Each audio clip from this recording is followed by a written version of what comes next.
South ఇండియాలోనే అతి తక్కువ ధరలకి రత్నాలను అందించే ఏకైక సంస్థ 6JVR. నమస్తే, నేను Keshav. Welcome to Suman TV. Andhra Pradesh రాజకీయాలు రోజుకొక మలుపు తిరుగుతున్నాయి. ఏ రోజు ఏ పార్టీలో ఏం జరుగుతుందో కూడా అంచనా వేయలేని పరిస్థితులు నెలకొంటున్నాయి. అధికార వైసీపీ మాత్రం ప్రచార పర్వంలో దూసుకుపోతుంది అనేటువంటి అభిప్రాయం ఇప్పటివరకు ఉంది. అలానే ఓవరాల్గా వస్తున్నటువంటి ఫీడ్బ్యాక్ ఆధారంగా మార్పులు చేర్పులు ఉండే అవకాశాలు కూడా ఉంటాయంటూ కొన్ని సంకేతాలు వెలువడుతున్నాయి. కానీ ఎవరు ఊహించని విధంగా సొంత ఇలాకా కడపలోనే మార్పులు చోటు చేసుకోబోతున్నాయా? అది కూడా కడప లోక్సభ స్థానాన్ని మార్చేటువంటి అభ్యర్థిని మార్చేటువంటి ప్రయత్నం వైఎస్ఆర్సీపీ చేయబోతుందా అంటే దీనికి అవుననే సంకేతాలే ఎదురవుతున్నాయి. అటు కూటమి తరపున తెలుగుదేశం పార్టీ అభ్యర్థిని ప్రకటించింది. అధికారికంగా వైఎస్ఆర్సీపీ సిట్టింగ్ ఎంపీ అవినాష్ రెడ్డిని అభ్యర్థిగా వైఎస్ఆర్సీపీ ప్రకటించింది. ఎవరు ఊహించిన విధంగా కాంగ్రెస్ పార్టీలో చేరినటువంటి వైఎస్ షర్మిల ఇప్పుడు కడప లోక్సభ స్థానం నుంచే బరిలో దిగాలనేటువంటి నిర్ణయం తీసుకోవడం, ప్రచారంలో భాగంగా ముఖ్యంగా ఏపీకి న్యాయం అనేటువంటి న్యాయయాత్ర అనేటువంటి యాత్రతో కడప జిల్లాలో ఆమె చేస్తున్నటువంటి హడావిడి చూసిన తర్వాత వైఎస్ఆర్సీపీలో అభ్యర్థి మార్పు అంశం తెరపైకి వచ్చినట్టుగా తెలుస్తుంది. ప్రధానమైనటువంటి మూడు పార్టీలు అభ్యర్థులు ప్రకటించిన తర్వాత ఈ మార్పు దేనికి సంకేతం అనేటువంటి చర్చ ఇప్పుడు విస్తృతం అవుతుంది. అయితే కడప లోక్సభ స్థానానికి వైఎస్ ఫ్యామిలీ స్థానంగా ఒక పేరు ఉంది. వైఎస్ రాజశేఖర రెడ్డి, వైఎస్ వివేకానంద రెడ్డి, ఆ తర్వాత వైఎస్ జగన్మోహన్ రెడ్డి, ఇప్పుడు వైఎస్ అవినాష్ రెడ్డి. ఈ నేపథ్యంలో కొత్త అభ్యర్థి ఎవరవుతారనేటువంటి చర్చ కూడా ఆసక్తికరంగా మారుతుంది. ఈ అంశాలను ఒకసారి విశ్లేషించేటువంటి ప్రయత్నం చేద్దాం. ప్రస్తుతం కడప లోక్సభ స్థానానికి సంబంధించి మూడు పార్టీలు ప్రకటించినటువంటి అభ్యర్థుల వివరాలు ఇవి. సిట్టింగ్ ఎంపీగా ఉన్నటువంటి వైఎస్ అవినాష్ రెడ్డి ఇక్కడ మళ్ళీ బరిలో దిగుతున్నారు అధికార వైసీపీ తరఫున. అలానే తెలుగుదేశం పార్టీ చడిపిరాళ్ల భూపేష్ రెడ్డికి ఈ సీటు కేటాయించింది. ఫ్యామిలీ పరంగా కొన్ని రిలేషన్స్ ఉన్నటువంటి నేపథ్యంలో ఆదినారాయణ రెడ్డి, మాజీ మంత్రి ఆదినారాయణ రెడ్డి బాబాయ్ కొడుకు అంటే తమ్ముడి కొడుకు భూపేష్ రెడ్డి. ఈ నేపథ్యంలో కూటమిలో కూడా స్వల్ప మార్పులు జరిగే అవకాశాలు ఉన్నాయి. ఆదినారాయణ రెడ్డి ఎంపీ సీటుకి, భూపేష్ రెడ్డి అసెంబ్లీ సీటుకి మారేటువంటి ఛాన్సెస్ ఉన్నాయనేటువంటి చర్చ జరుగుతుంది. కానీ షర్మిల ఎప్పుడైతే రంగప్రవేశం చేసిందో వెంటనే అధికార పార్టీలో కూడా ఒక గుబులు రేగింది. ఎందుకంటే వైఎస్ అవినాష్ రెడ్డిని టార్గెట్ చేస్తూ వివేకానంద రెడ్డి హత్య కేసుని పదే పదే ప్రస్తావిస్తూ ఇలాంటి దోషుల్ని లేదా నిరపరాధులు అంటే ముఖ్యంగా చట్టసభల్లోకి వెళ్ళేటువంటి వ్యక్తులు ఇలాంటి హత్యా రాజకీయాల్లో భాగస్వాములై ఉండకూడదు అనేటువంటి మాటనే అటు షర్మిల, వైఎస్ సునీత కూడా పదే పదే ప్రచారం చేస్తున్నారు. ఈ నేపథ్యంలో ఇక్కడ ఒక ఆసక్తికరమైనటువంటి మలుపు చోటు చేసుకోబోతుంది. ఈ సీటు అభ్యర్థిని మార్చాలనేటువంటి ఆలోచన వైఎస్ఆర్సీపీ చేసినట్టుగా తెలుస్తోంది.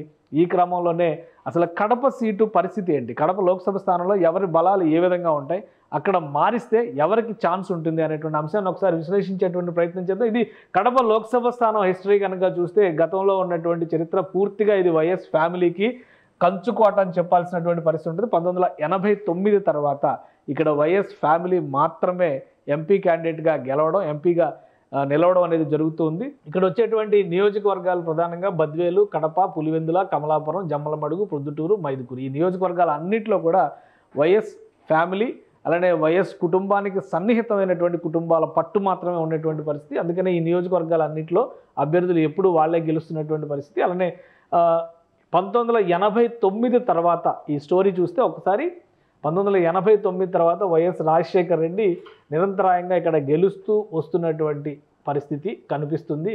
ఆయన 89లో, 91లో, 96లో, 98లో 4 సార్లు కడప లోక్సభ నుంచి ఎంపీ క్యాండిడేట్గా YS Rajasekhara Reddy Congress party నుంచి గెలుపొందారు. ఆ తర్వాత జరిగినటువంటి పరిణామాల్లో 1999లో వైఎస్ వివేకానంద రెడ్డి ఈ నియోజకవర్గం నుంచి 2 సార్లు 99, 2004 2 సార్లు ఎంపీగా గెలుపొందారు. ఎందుకంటే అప్పుడు పీసీసీ చీఫ్గా రాజశేఖర రెడ్డి వచ్చారు. రాజశేఖర రెడ్డి పులివెందుల నుంచి అసెంబ్లీకి వెళ్ళారు. ఆయన అప్పుడు గెలిస్తే అధికారంలోకి వస్తే ముఖ్యమంత్రి అనేటువంటి క్యాండిడేట్ అనే అభిప్రాయంతో ఆయన లోక్సభకి కాకుండా అసెంబ్లీకి బరిలో నిలిచారు. వివేకానంద రెడ్డి లోక్సభకి వెళ్ళారు. సో ఆ తర్వాత జరిగిన పరిణామాల్లో 2009లో వైఎస్ జగన్మోహన్ రెడ్డి రాజకీయ రంగప్రవేశం చేశారు. తర్వాత రాజశేఖర రెడ్డి అనూహ్య మరణం తర్వాత జరిగిన బై ఎలక్షన్స్లో కూడా భారీ మెజారిటీతో జగన్మోహన్ రెడ్డి ఇక్కడ ఎంపీగా గెలుపొందారు. 2014 ఎన్నికల తర్వాత అంటే ఆ ఎన్నికల సందర్భంలో జగన్మోహన్ రెడ్డి అసెంబ్లీకి మారారు. తన స్థానంలో వైఎస్ అవినాష్ రెడ్డిని బరిలో నిలిపారు. అప్పుడు వివేకానంద రెడ్డి కాంగ్రెస్ పార్టీలోనే ఉన్నారు. తర్వాతి పరిణామాల్లో 2019 ఎన్నికలకు ముందర వివేకానంద రెడ్డి వైఎస్ఆర్సీపీలోకి రావడం, ఆ సీటు విషయంలో తర్జన భర్జనలు జరగడం, మళ్ళీ రెండోసారి అవినాష్ రెడ్డికి ఆ సీటు కేటాయించడం జరిగింది. ఇప్పుడు మూడోసారి కూడా అవినాష్ రెడ్డినే అభ్యర్థిగా వైఎస్ఆర్సీపీ అనౌన్స్ చేసింది. ఇది 2024 లెక్కల ప్రకారం చూస్తే. అయితే షర్మిల రంగప్రవేశం తర్వాత రాజకీయం పూర్తిగా మారిపోయింది. ఈ నేపథ్యంలోనే కొత్త అభ్యర్థికి అన్వేషణని వైఎస్ఆర్సీపీ ప్రారంభించింది. ఈ క్రమంలో వచ్చినటువంటి తెరపైకి వచ్చినటువంటి పేరు వైఎస్ అభిషేక్ రెడ్డి. అభిషేక్ రెడ్డి గతంలో కూడా అంటే వైఎస్ వివేకానంద రెడ్డి హత్య కేసుకు సంబంధించిన కేసు పురోగతి సమయంలో అవినాష్ రెడ్డి అరెస్ట్ అవుతారనే ప్రచారం విస్తృతంగా జరిగిన నేపథ్యంలో ఆయన యాక్టివేట్ అయ్యారు.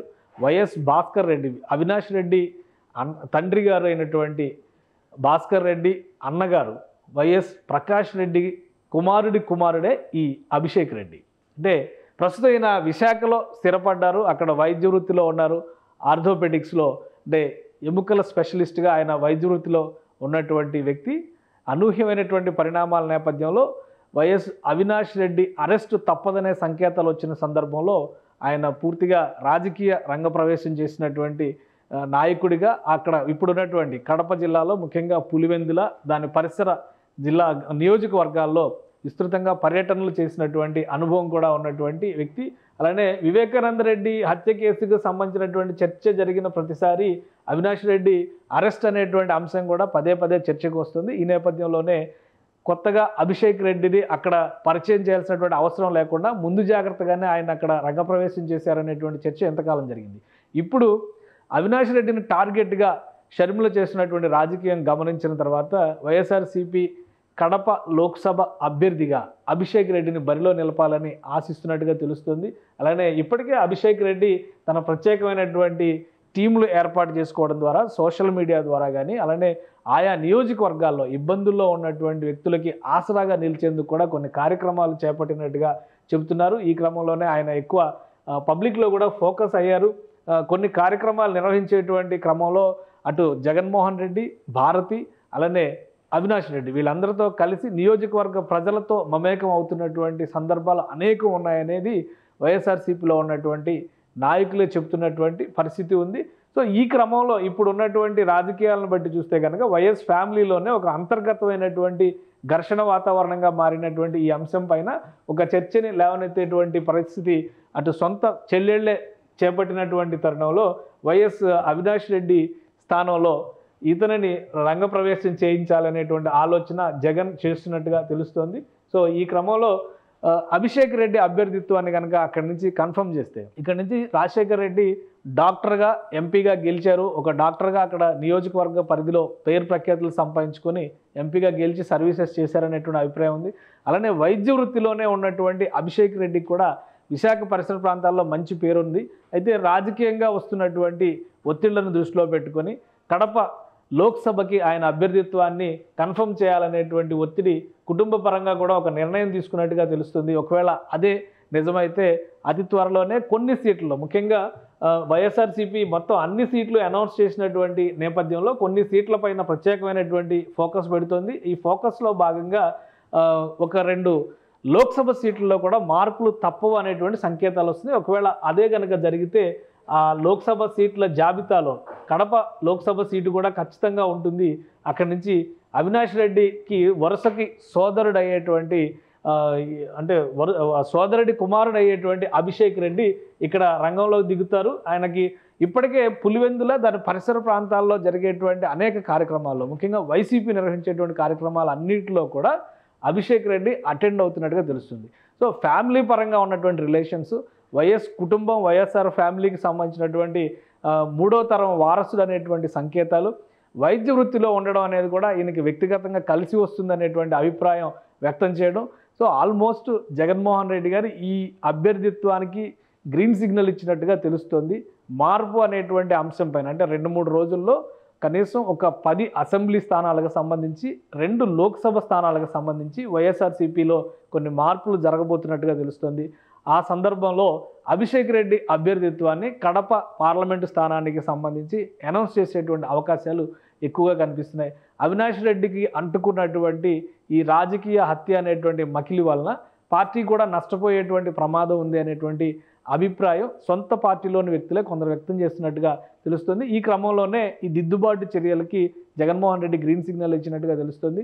అంటే అధికారంలోకి వచ్చిన తర్వాత ఈ కేసుకు సంబంధించినటువంటి అంశాలు కానీ, అలానే అవినాష్ రెడ్డి భవిష్యత్ రాజకీయ జీవితం గురించి కానీ ఆలోచించవచ్చు. కానీ ఎన్నికల సమయంలో ఈ నష్ట నివారణ చర్యలు చేపట్టకపోతే సొంత జిల్లాలోనే ఎదురు దెబ్బ తగిలేటువంటి అవకాశం ఉంది. ముఖ్యంగా వ్యతిరేక ఓటు, ప్రభుత్వ వ్యతిరేక ఓటు అనేటువంటి ఫ్యాక్టర్తో కూటమిలో ఉన్నటువంటి పార్టీలన్నీ కలిసి ముందుకు వస్తున్నాయి.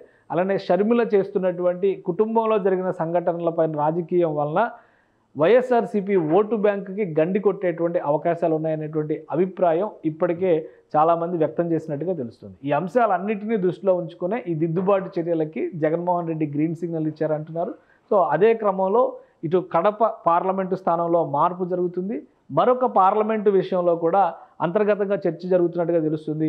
అక్కడ అభ్యర్థి బలహీనంగా ఉండడం, ప్రచారంలో ఉత్సాహం కనపరచినటువంటి అభ్యర్థులు, అలానే నియోజకవర్గాల్లో డోర్ టు డోర్ క్యాంపెయిన్లో వీక్గా ఉన్నటువంటి అభ్యర్థులు. ఎందుకంటే ఎన్నికల ప్రణాళికని ప్రకటించడానికి ఏడాది ముందర నుంచే ఇంటింటికి వైసీపీ పేరుతో ప్రతి ఒక్కరూ చేరువు కావాలనేటువంటి సంకేతాలు జగన్మోహన్ రెడ్డి ఇచ్చారు. దానికి సంబంధించినటువంటి క్షేత్రస్థాయి సర్వేలు కూడా అప్పట్లో నిర్వహించారు. సో ఇప్పుడు కూడా అభ్యర్థుల ప్రచార సరళి పైన ఎప్పటికప్పుడు ఫీడ్బ్యాక్ తెప్పించుకుంటున్నట్టుగా తెలుస్తుంది. ఈ 175 మంది అభ్యర్థుల్లో ప్రజల్లోకి వెళ్ళడానికి, ప్రభుత్వ విధానాల్ని, వైసీపీ పథకాలని ప్రచారం చేయడంలో విఫలమవుతున్నటువంటి కొంతమందిని ఇప్పటికే గుర్తించినట్టుగా తెలుస్తుంది. సో ఇవన్నీ కూడా షార్ట్ లిస్ట్ చేయడం, అలానే లోక్సభ స్థానాలకు సంబంధించినటువంటి మార్పులపైన కూడా ఒక కన్క్లూజన్ తీసుకురావడం, ఇది జరిగితే కనుక 2-3 రోజుల్లో ఈ మార్పు ప్రకటన వైసీపీ నుంచి వెలువడేటువంటి అవకాశాలు స్పష్టంగా ఉన్నాయి. సుమన్ టీవీలో మీ పర్సనల్ అండ్ బిజినెస్ ప్రమోషన్స్ కోసం కింది నెంబర్కి కాంటాక్ట్ చేయండి.